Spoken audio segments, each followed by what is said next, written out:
Creatures of the Night by A.P. McMohan. Harrison himself would not tell you this story. Right after it occurred, he would think and talk of nothing else. His friends found it so incredible that he was suspected of mental unbalance, and only after he resolved to avoid discussing it was he set at liberty. But the friends of his youth have all passed beyond now, and to me, as his trusted confidant, he one night told the story in detail. Harrison has for years held a famous chair in one of the foremost Eastern universities, and I shall repeat his story as accurately as I can remember it, trying to let him tell it his own way and leaving out the quotation marks. Nevertheless, to say, he will probably deny that this story has anything to do with him, even if you ask him. Imagine us, then, comfortably seated in the professor's dimly lighted study, before us an open box of cigars, with a bottle from the scholar's carefully hoarded stock of pre-Volstead nectar. The varicolored binding of the thousands of books which lined the study walls are reflected softly in the dark recesses of the room. Professor Harrison is telling me in his even, cultured voice the story of the terrors of the night. Hair-raising adventures right here in New Harbor? You might not think it possible, perhaps, but I know. There are times when the dark and malicious forces that hide behind the veil of nature come forth, free to assault and to lay waste the minds of those they chance to meet. There are many persons who could tell you stories as strange as that which I am telling you, but they are afraid to. And those who have not had any such adventures are even more afraid that they may some night themselves meet such weird beings. Just as we put murderers and dangerous criminals in jail, or even execute them, so we thrust those who have seen the terrors by night into asylums and other institutions. By keeping out of the sight of those who have actually seen the terrors, we hope to deny their existence and forget them. I love the night. When you cherish the darkness and prefer it to the coarser glare of day, you are able to penetrate deep into what really is. Landscapes and buildings, which by day are ugly and stupid, at night become beautiful and interesting. Have you never noticed that the same thing happens with people? Faces and forms that would never win a second glance on the street at noon become mystical and immersingly important as they vaguely move through the nocturnal shadows. The poetic and imaginative creations that spring from the brains of writers turn into realities and take visible form before our eyes. It was a calm night early in June, many years ago, when I suddenly awoke after a few hours' sleep. From my childhood days, I have been able to sleep soundly only after dawn, not before it. During the hours when the sun deserts its hemisphere, my thoughts race along eagerly, as they never do in broad daylight. I was as fully alive and awake as it is possible for a poor human being of ordinary flesh and bone to be. The air was miraculously still, and the trees outside the dormitory windows were as motionless and rigid as if they were enclosed in a dome of glass, or had been frozen stiff. That very day I had successfully passed my examination of honors. To be sure, I was never a student to whom learning comes easily. It was always a hard struggle for me to master a deep book, but I was resolved to be a scholar, and I had, by dint of intense and prolonged study, come out at the head of my college class. I need not tell you who have studied under my direction what degrees and honors have come to me since I concentrated in a field of science in which I am called by many of my colleagues the most learned of living men. That night, I repeat, I had come home from a little party of friends who had assembled to congratulate me on attaining the head of the class. It had been a very quiet party, after all. We had had a few bottles of wine and a very substantial dinner. We were limited in funds and not able to carry dissipation very far. I had reached my dormitory at about 11 o'clock, and soon after I had dropped off to sleep. Then I suddenly awoke, as I just stated, and at once noted an extraordinary sensation of clearness and calm in the atmosphere. There was a feeling of suspense, of expectation, something like holding your breath and wondering how long your lungs and heart can stand it. I glanced at the clock, whose face stood out visibly in the moonlight, and noted that it was 5 after 1. I felt an insuperable desire to go out and run and race my shadow in the moonlight. Somebody seemed to be calling me, and I felt that my presence was urgently required somewhere. The compulsion to arrive at the classroom that I felt whenever the hours of my lecture arrives was never more irresistible. I knew that I was tired and ought to get a good rest in preparation for the trials of commencement day. But I could not withstand that summons. Follow it I must. Out there in the silent, silvery moonlight, I was wanted. I could not linger, nor hesitate longer. Not a leaf was stirring when I finally dressed and went out. There was nobody visible anywhere about the college campus. As soon as I began to walk, I felt imperceptibly guided. I knew where I must go. It was not in this vicinity, but a mile or more beyond the town, to a half-developed park where young folks sometimes wandered to spoon on warm summer evenings, but which would be quite deserted at this hour. The wide, sweeping elms that adorned this part of the country seemed to open an avenue straight to the place where I should go.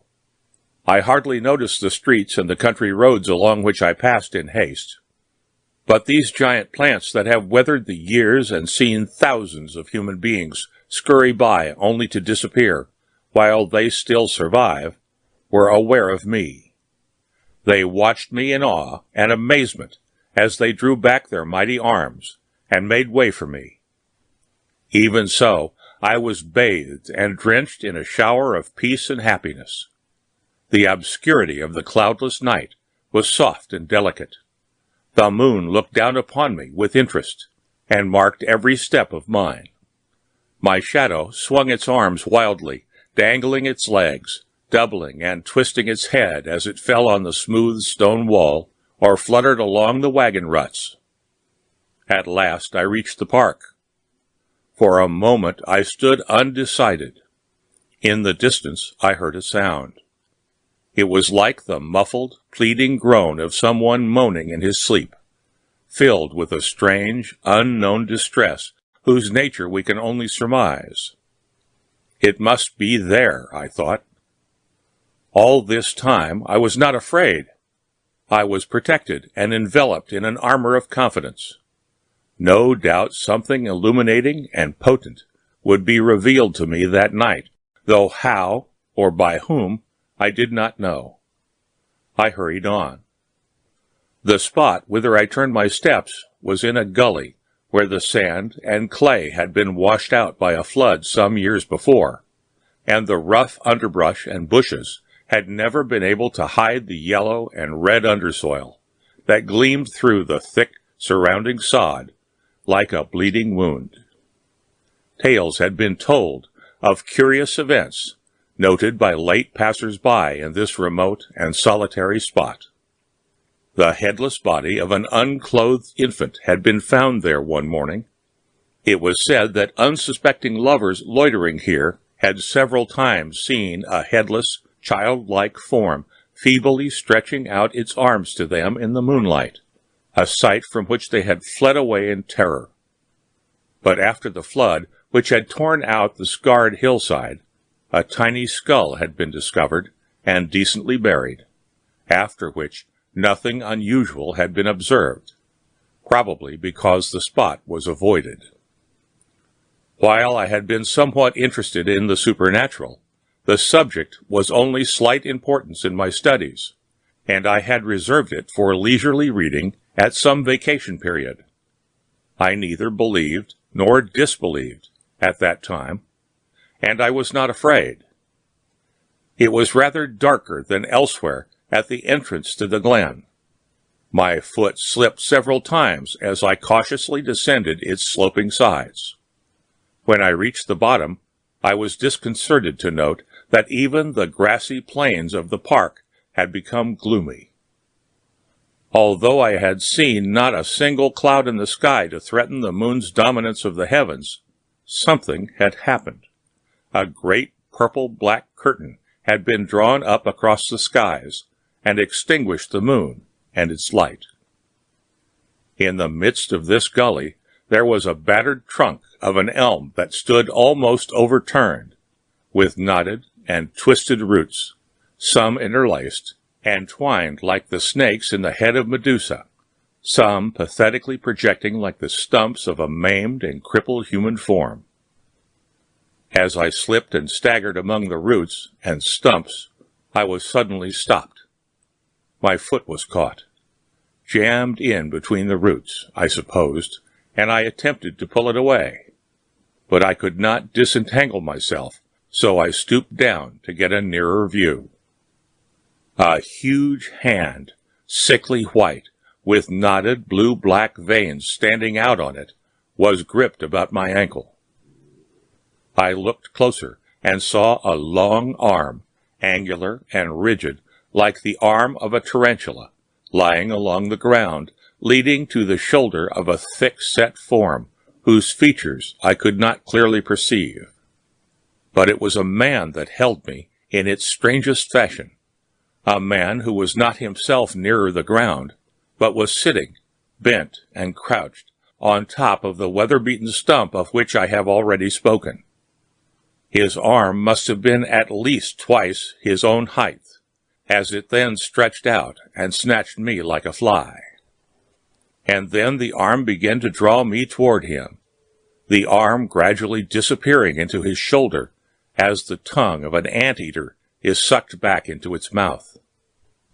I attempted to break the hold of this long bony arm that held me prisoner. My efforts were in vain. Kicking, beating, and struggling, I was dragged relentless over the uneven ground to the very base of the stump. There I lay for a moment exhausted, too surprised and shaken to know what I ought to do next. I was cut and torn from the stones and the sharp branches over which I had been irresistibly pulled, and I felt the blood beginning to trickle down my cheeks, but I did not cry out or call for help. I knew that would be useless. Nothing happened for a second or two. The huge, repulsive hand held me in its close grip and made no further move. I wondered if some fierce bird of prey would sweep down through the trees from the opaque sky and begin to rip out my vitals or pick my skull. Something unimaginable was, I felt, about to happen. Nothing occurred for a second or two. But presently a shape appeared, a large, indistinguishable shape at first, creeping, slipping, and sliding painfully along the ground through the underbrush. There was a noise of crackling and breaking as it came along, demolishing the understanding twigs and bushes in its way. It progressed like a sloth, its head close to the ground, parting as best it could, clumsily and awkwardly, the undergrowth in front of it. The thing was large and round, and when it drew near enough I saw that its nails were long and sharp, like those of a bear, and although its hands were calloused and gnarled, they looked human. Over its face hung a thick curtain of tangled, meshed hair. Its whole body was a mass of hair, matted with leaves and mud. As it came near, the repugnant being lifted its head, shaking back the hairy mane.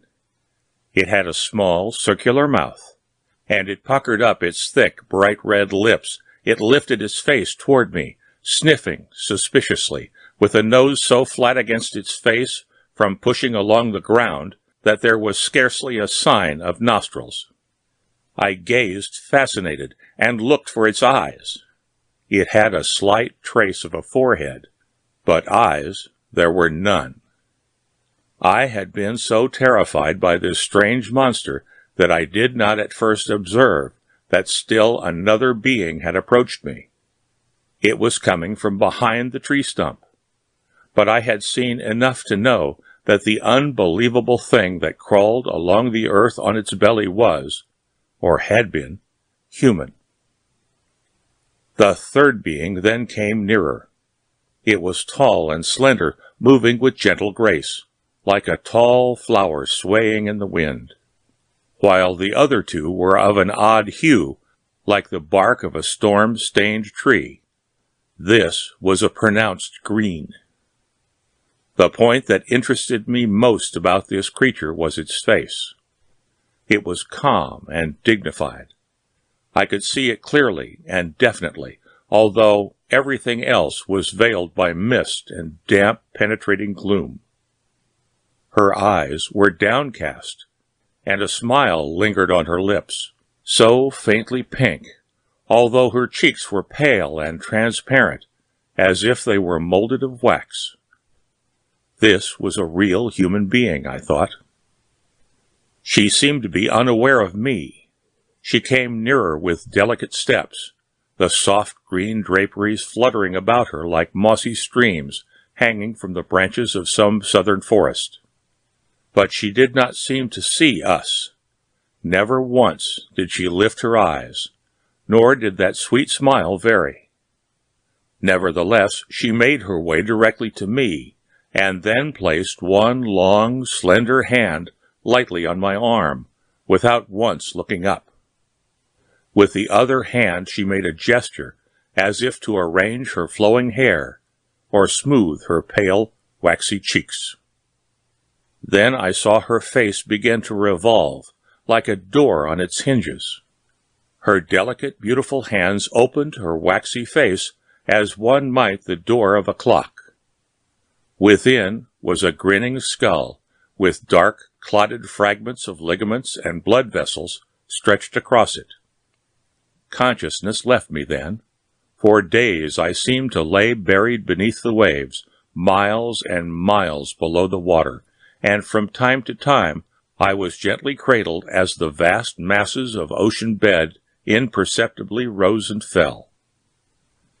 Once I came to, and seeing nothing in the darkness, I pressed my fingers close to my eyes.